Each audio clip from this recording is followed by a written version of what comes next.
ሁለቴ ቻንስ እኮ ሰጥተዋለች አይደለ? አዎ ፍቅር ትቅርብክ።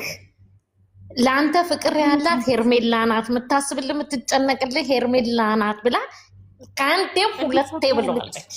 እኔ ሄርሜላ እንደው ልታፈቅረው ትችላለች፣ እግዚአብሔርን ነው የምልሽ፣ ልታፈቅረው ትችላለች። ግን ነገ ቢሄድ እንኳን በአንዴው ባትቀበለው ይጠቅመኛል ካለች እኔ እንኳን ሄርሜላ ክርስቶስን ነው የምልሽ፣ እንኳን ሄርሜላ አይደለም ሩታ ከዚህ በኋላ ይሄ ነገር ትክክለኛ ከሆነ እኛ ድራማ ነው ነው የምንለው። ትክክለኛ ከሆነ አብርሃም መጥቶ አይጠቅማትም፣ ሄዶ አይጎዳትም። ለኔ እኛም እያልን ያለ ነው። አሁን ሰው ያልተረዳን ሩታ ጠቅልላ ልጇን ይዛ መቀመጥ አለባት። አብርሃም ከዚህ በኋላ ሰው አይሆንም ነው እያልን ያለ ነው። ዘመድ አይሆንም። በቃ እሱ ከዚህ በኋላ ህይወት አይሆንም፣ ትዳር አይሆንም። እሱ ህይወቷን ለማበላሸት እንጂ ማንም ሴት ጋር ከዚህ በኋላ ቢሄድ ለማንም ሴት ፍቅር ኖሮት ተከብሮ በትዳር ይኖራል? አበደን አይኖርም።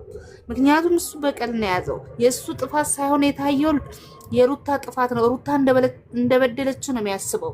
እሱ በቁሟ እንደገደላት እንደቀበራት፣ ኢቭን የልጁን እንኳን ሳይኮሎጂ ነገ ልጄ ምን ሊሆን እናንተ ቀለል አድርገን ነው እንጂ ያሰብነው ነገ ልጁ እኮ አባትየው ሊገድለው ይችላል። ለምን እኔን እናቴን አሰቃይተህናል ብሎ ብዙ ልጆች አባታቸው የሚገሉት እናታቸውን የሚገሉት በምንድን ነው? በበቀል ተነሳስቶ ነው። ምክንያቱም እናቱን ሃይሆኑን ያደረጋት ለልጁ ክብር አልሰጠም፣ ለልጁ ቦታ አልሰጠም። እሱ የሴት ጭራ ተከትሎ ነው እየሄደ ያለው። ነገ ይሄ ልጅ ብዙ ነገር የሴጣን ጆሮ ይደፈን አያደርግበት፣ ታዳጊ ነው። እሱም ቢሆን ማስተዋልን ይስጠው። ይህንን የሴጣን ጭንቅላቱ ላይ ሴጣን የሚጫወትበትን ቁማር የሚጫወትበትን ሴጣን ከላይ እግዚአብሔር ያንሳለት እንጂ እሱ እያደረገ ያለው ትውልድን መግደል፣ ትውልድን ማጥፋት። እንደገና ነገ ልጁ ከሌላ ሰው አይደለም ልጁ ሊበቀለው ይችላል። ገብቶሻል?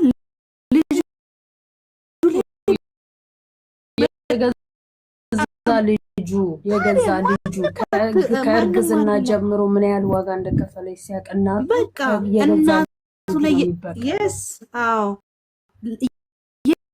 የገዛ ልጁ መፍራት አለበት። ገብቶሻል? የፈለገ ቢያለብሰው የፈለገ ነገር ቢሆን ይሄንን መቋቋም የሚችል ልጅ የለም።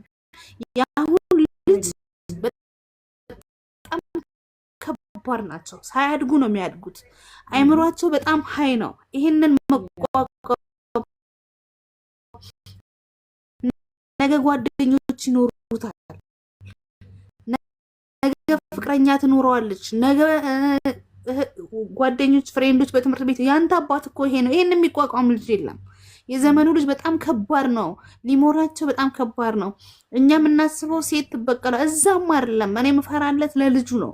ለልጁ ትልቅ ተጋድሎ እያደረገበት ነው ያለው። ልጁ ሰው እንዳይሆን እያደረገው ነው። የማያድግ ነው መሰለኝ የመሰለው፣ እንዲሁ የሚቀር ነው መሰለኝ የመሰለው። ስለዚህ እሱ ልጁን ራሱ እየተበቀለው ነው።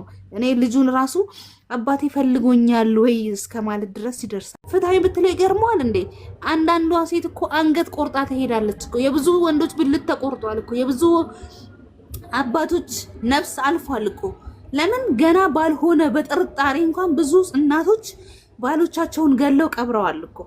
ብዙ እናቶች የወንዶቹን ብልት ቆርጧል። ሰው ለምንድን ነው የሆነው?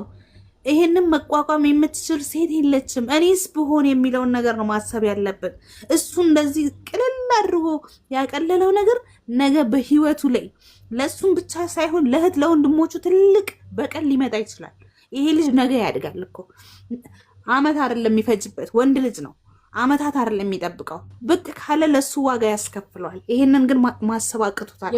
እሱንም እህቱንም ቤተሰቡንም ዋጋ ያስከፍላል። ነገ በልጁ ላይ ሊፈረድበት ነው። ፍርድ ቤት ሊቆም ነው አይደለም። ለምን እሱ በደንብ አድርጎ ያዘጋጀውን ነገር ነው ልጁ ነገ የሚመልስለት። በዚህ ሊያዝን ነው እንዴ? አያሳዝንም እኮ ይሄ። ምክንያቱም እሱ ያጠፋውን ጥፋት ነው ልጁ ሊበቀለው የሚችለው። ይሄ ደግሞ ምንም ጥርጥር የለም። ይሄንን የሚቋቋም ማንም ልጅ የለም። ይሄንን የምትቋቋም ማንም ሴት የለችም። እውነት እንደተባለው ድራማ ከሆነ አላውቅም። እንደገና ደግሞ ይሄ እውነተኛ ታሪክ ሆኖ ሲገኝ ማለት በጣም ከባድ፣ እንዴት ራሱን በምን ሂሳብ እንደሚያስበው ራሱን በምን እንትን እንደሚያየው አለማፈሩ። እውነቴን ነው። ማነው ፍሬ መጥቶ ተመለሰ መሰለኝ። እና በጣም ከባድ ዘግናኝ የሆነ ነገር የሚያደርገው ሼም የሆነ ቢግ ሼም የሆነ ነገር ማለት ነው። ነገ ደግሞ እዛች ጋር ይሄዳል፣ ነገ ደግሞ ይለፋደዳል እንደ አዲስ። እሱ የወንድ ሸክል ራሱ የለውም፣ የወንድ አቋም የለውም እኮ። ምን እንደምንለው ራሱ እኛ ግራ ገባን። የእውነት የነውር ምን አይነት አስተዳደግ እንዳደገ ማነው አዲስ አበባ ላይ እንደዚህ አይነት ስራ የሚሰራው? የትኛው ወጣት የትኛው ወንድ ነው እንደዚህ አይነት ቢሰራም እኮ በድብቅ ነው። እንደሱ ግን እንደዚህ ሐላል ጋጦት የወጣ እኔ ወንድ በዘመኔ አይቼ አላውቅም። አላው በየቤቱ የተለያየ ነገር ሊኖር ይችላል። እንደሱ ግን አይኑን በጨው አጥቦ ነውሩን የሚገስጸው ሰው የሌለው ሃይ የሚለው ሰው የሌለው እሱ ከዛሬ ነገ የማይሻል እኔ ምን እንደምል ራሱ እግዚአብሔር ማስተዋልና ልቦናን ይስጠው። ይሄ የራሱ ህይወት መበላሸት የራሱ ጉዳይ። አንድ ልጁ ያሳዝናል። ሁለተኛ ነገር ደግሞ ትውልድ እየበላብን ነው፣ ትውልድ እየገደለብን ነው። እሱን እኔ ሰው ይቀጣዋል ብዬ ራሱ አላስብም።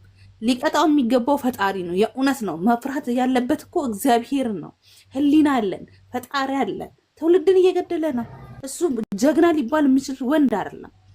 ወይ ደግሞ የትኛው መልኩን ነው ተማምኖ ሴቶች በዚህ ደረጃ ላይ በእንደዚህ አይነት ሂሳብ እኔ ነገ አንዷ ብትሄድ አንዷን አመጣለሁ የሚልበት ምንድን ነው? እንደዚህ አይነት አለ ወይ? እኔ አለ የሚለኝ ሰው ካለ ይሄ ምናልባት አይምሮ የማይሰራ ወይንም ደግሞ ሌላ እኔ አላምንበትም ሌላ ችግር ያለበት ሰው ነው እሱ ነው ብዬ ነው የምለው። የእውነት ነው የምልሽ።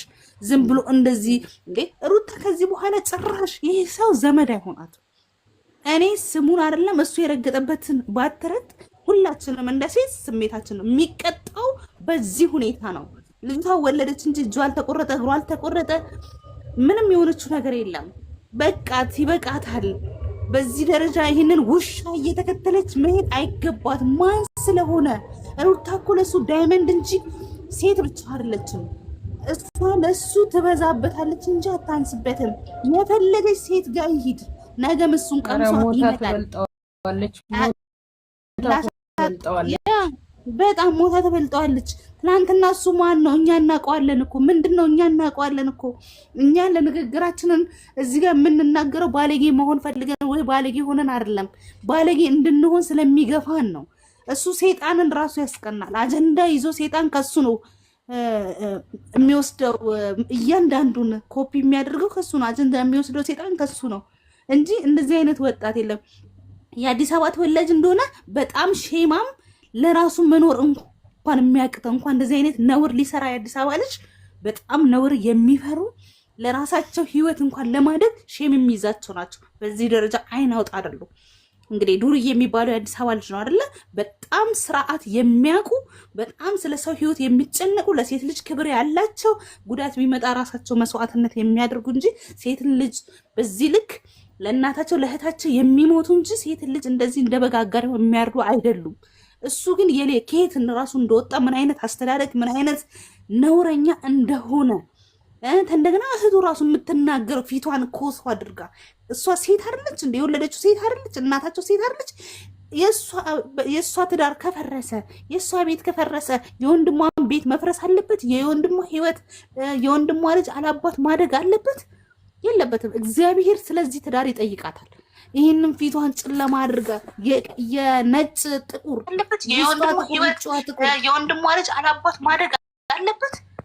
የለበትም። እግዚአብሔር ስለዚህ ትዳር ይጠይቃል። እውነቴን እኮ ነው። ወይ አያምር ወይ አያፍር ወይ ተናግሮ ሰው ማሳመን አይችል። እውነቴን እኮ ነው። ሰው ምኑን የወደደው? ይሄማ ጤነኛ አይደለም። ይሄ ጤነኛ አይደለም እንዴ! እነሱ ሃይማኖት ባይዞ እሱ ንግግር ስለማይችል ነው ሴቶችን የሚያጋፍጠው። ልንገርሽ ብዬ ነው። ንግግር አይችልም። ለዛ ነው በሴቶች የሚደበቀው። ወንድ ደግሞ በሴት ስር ተደብቆ እንደዚህ ሲያርግ እውነቴን ነው የምልሽ። ፍቅር ትናንትና እንደዛ ስንንገበግብባት የነበረችው ልጅ ዛሬ የሰጠችው መልስ አንጀት ለሱ እንኳን መልስ አጣ። አንተ አመቱን ሁሉ የፍቅር ንግግር እውነት ለመናገር በዛሬው የፍቅር ርዕስ ውስጥ ንግግሯ በሳል ሰው አንተ ወደ ራስ ተመለስ፣ ጤነኛ አይደለህም። ከመቼ ጀምሮ ነው እንደዚህ የሆንከው? እንዴት ነው እንደዚህ አይነት ጨዋታ? እሷን በመሆኗ ነው እኮ እንደ እናት ይሰማኛል። ከእርግዝና ጀምሮ እስካሁን ድረስ እንዳሰቃያት ነው ያለው። በቃ አንዱን ለይ። ለሷም እኮ ብሏታል ማንን መለየት እንግዲህ አስቢ። ሁለቱንም ይፈልጋል። በሁለቱም ልብ መጫወት፣ በሁለቱም ቁማር መጫወት ይፈልጋል። ሁለቱም ሴቶች መቁረጥ አይችሉም፣ ከሱ መራቅ አይችሉም። ከሁለቱም ጋር ግን መኖር ይችላል። አለቀ። እሱ ሁለቱንም መጫወት ነው የሚፈልገው። ገባሽ? ሁለቱም ላይ መበቀል ነው የሚፈልገው። እንግዲህ ሴቶቹ ልባቸውን ክፍት አድርገው ለበቀል ተዘጋጁ። በቀል ነው የፈለገው። ልጅቷን እድሜዋን ማሳጠር ነው የፈለገው። ሊገላት ነው እንደፈለገው። እኔ እኮ አልገባኝም። እውነት ነው ምንድን ነው እየፈለገው? ነገ ደግሞ እዛችኛዋ ጋር ይሄዳል። ምንም እንዳላደረገ፣ ምንም እንዳልተፈጠረ፣ ምንም እንዳልሆነ እጇን ዘርግታ ክንፏን ዘርግታ መሀል እጁ ላይ ትገባለች። ከዛስ ህይወቷን ቁማር ይጫወትባታል። እሱ የሚፈልገው ወይ እሱ ጀግንነት ይምሰለው፣ ጀብድ ይምሰለው። ሰው እኮ ወንድ አገር ድንበሩን ነው የሚያስከብረው፣ እህት ወንድሙን ነው የሚያስከብረው፣ ያለበትን የአገር ሁኔታ ነው የሚያስከብረው፣ ደሙን አፍሷ አጥንቱን። እሱ ይሄንን መላ ቅዱሱን አንዴ ፀጉሩን ወደ ላይ አንዴ ወደ ታች እያደረገ የሚያስጠብቀው የሴቶችን ጭን። እንዴ ቃል ቲጂ አይታችሁታላ? እነሱ በገዙት አበባ ላይ እሱ ገዝች ያለው እንኳን ሳይል ምንም አልተቀየምኩም ብላ ዘላ ስታቅፈው ሰዎች ልጅ የትም ተኝታ የትም ቢመጣ ሰው ትቀበለዋለች።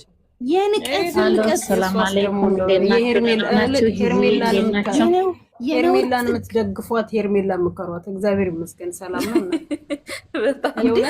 ሄርሜላን የሚደግፏት ሄርሜላ በእድሜሽ በጊዜሽ በውበትሽ ባትራገጭበት እንኳ አብርሃም ሞቷን የምትበልጭው ሞተሽ ነው የምትበልጭው። በጣም ቆንጆ ነሽ፣ ምንም የሚጎልሽ ምንም የሚያንስሽ ነገር የለም።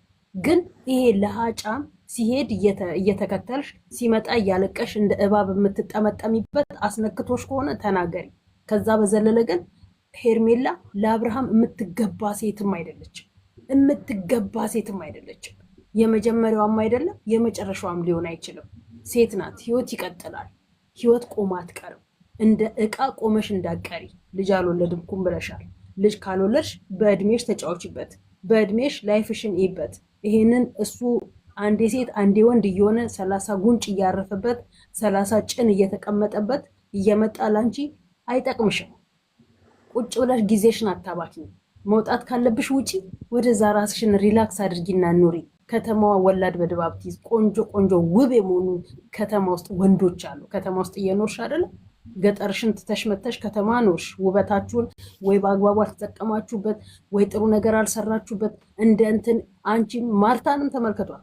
እንደ ተንዘላዘሉ ቆንጆ ሆነው ውብ ሆነው ስራቸው ግን የበከተ ውብ ሆነው ምንም ሳያንሳቸው ቆንጆች ሆነው ግን ሂዱልኝ አልፈልግም የሚላቸው ወንድ ላይ እንደ ሙጫ እየተጣበቁ አልፈልግሽም ካለሽ አንድ ወንድ ልጅ አልፈልግሽም ነው። ውጪ ከህይወቱ። ምን ጎንዶሽ? ምን አንሶሽ? ገንዘብ ነው ሰርተሽ ታመጫለሽ። ወንድ እንደሆነ ሞልቷል። በየሆቴሉ ብትገቢ የሚያማምሩ ዘግባ ዘግባ የመሳሰሉ ወንዶች አሉ። ደረታቸው ሰፊ ስታያቸው የሚያዝረከርኩሽ ዋው ብለሽ ምትቀሪ። ይሄ ሲያዩት ዋው አይደለም አፍ የሚያዘጋ እንትን እኮ ነው አብርሃም ማለት። ለሱ ቅንጣት ታክል የጥፍር ቆሻሻ ታክል የውስጥ እግርሽን ረግጠሽ ለፊ። አይ መዝረክረክ ነው እውነት ለመናገር። ሌሎቹ ወንዶችን ማሰደብ፣ ሌላ ወንድ ከተማ ውስጥ የለም ወይ ለማስባል ካልሆነ በስተቀር አብርሃም ለሄርሜላ ጠቅሟት ወይ የሚጠቅማትም አይደለም። በጥቅማ ጥቅምም እየሸወደችው ራሷን ጊዜዋን አትፍጅ። ልጅ ትውለድ። መቼም እርግጠኛ ነኝ ከሄርሜላ ከሩታና ከፍቅር ታላቅ እንጂ ከሩታና ከፍቅር ታናሽ አይደለችም። ሄርሜላ ማለት የሁለቱም ታላቅ ናት። የሰው ልጅ እንደዚሁ አይታችሁ ትገምቱታላችሁ። ስለዚህ ሄርሜላ ለራሷ ብትኖር አለቀ። ካሁን በኋላ እየተግማማ ቢመጣባት አብራ እሺ ልትለው ነው። ዛሬ ከሩታ ጋርና ከፍቅር ጋር ያደረገውን አይታ በቃ እኔ ያው ላየ እነሱ ተጫወቱበት፣ እኔ እኮ አልጫወትብህም፣ እኔ እኮ በጣም ነው የምወድህ እኔ ብላ ትልፈሰፈስበታለች። እንደ ሴት ልጅ ቆረጥ ስትሆን ነው። እንደ ሴት ራሷን ስታስከብር ነው። ስትፈለግ ነው ሴት ልጅ የምታምረውም ሁሉ ነገሯ። መልክ ስትፈለጊ ነው ከመልክሽ ጋር የምትሄጁ። አለባበስ ትርጉም የለውም። ወንድን እንደ ውሻ እየተከተልሽ እባክን ስሪያ እንደያዘ ውሻ እየተከተልሽ እሱ አልፈልግሽም እያለሽ እየተከተልሽ ስትሄጂ ሴትነትሽን ማስናቅ፣ ማሰደብ፣ ማስረገጥ ነው። ሌሎች ሴቶች በአንቺ ውስጥ ራሳቸውን እንዲጠሉ ነው እያደረግሽ ያለሽው። እመኚ ወደ